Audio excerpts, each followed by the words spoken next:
최근 전 세계적으로 기상이변 현상이 나타나면서 경제에도 많은 영향을 미치고 있습니다.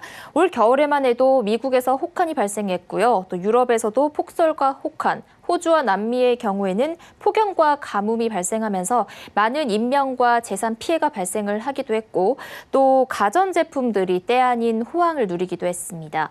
혹한의 나라들은 난방기가, 폭염이 닥친 나라들은 냉방기 판매가 불티나게 팔렸다고 하는데요.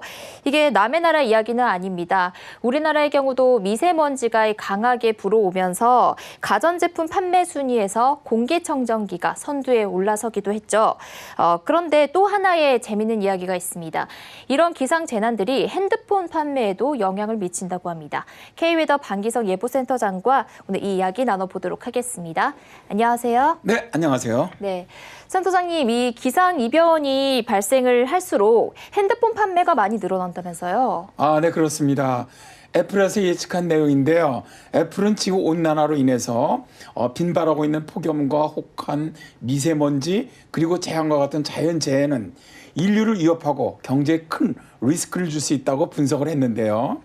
그런데 애플은 이 같은 기후변화가 전 세계인들이 사용하고 있는 핸드폰의 매출을 상승시킬 수 있다라고 분석을 했습니다. 네.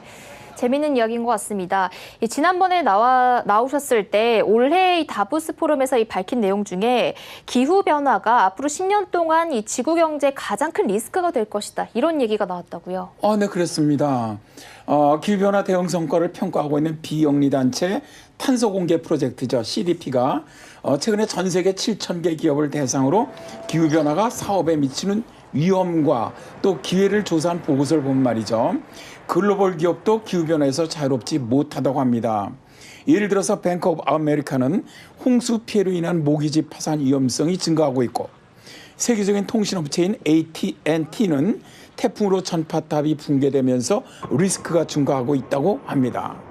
또 코카콜라는 음료 제조에 필요한 물 부족 리스크 등 많은 기업들에게 기후변화와 환경 문제가 기업 활동에 악영향을 미칠 것으로 전망하고 있습니다. 네, 말씀해 주신 대로 기후변화 때문에 이런 정말 세계적인 글로벌 기업들도 상당한 리스크가 예상이 되는데 핸드폰 업계는 피해갈 수 있는 거네요? 네, 그렇습니다.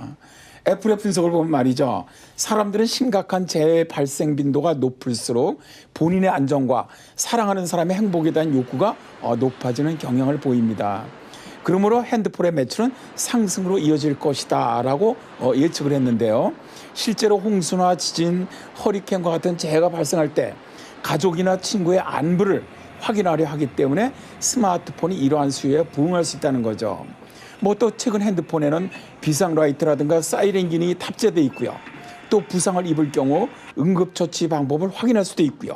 라디오로도 활용할 수 있기 때문에 기후변화로 인한 재난을 당할 경우 매우 유용하기 때문에 앞으로 스마트한 핸드폰 매출이 더 증가할 것이라는 거죠. 네, 영화 터널을 봐도 주인공이 생존할 때 그 핸드폰이 정말 큰 역할을 하는데 맞는 이야기인 것 같습니다. 그럼 이 핸드폰 업체는 기상재난이 많아질수록 호황할 가능성이 높은 거네요?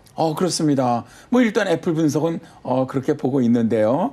실제로 미국의 경우 미 환경보호청은 최근에 급증하고 있는 자연재난에 대비하는 가전제품을 가정에서 비치하도록 권고하고 있습니다.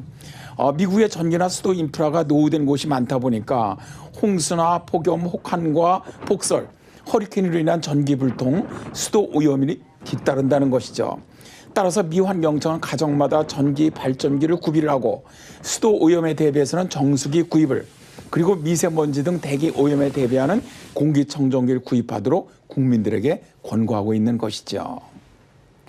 네, 미래에는 이런 기후변화로 인해서 더 자주 강한 기상재해가 발생할 것으로 예상이 되는데 이런 재난들이 또 다른 경제의 기회가 될 수도 있다는 사실 알아봤습니다. 센터장님 말씀 감사합니다. 고맙습니다.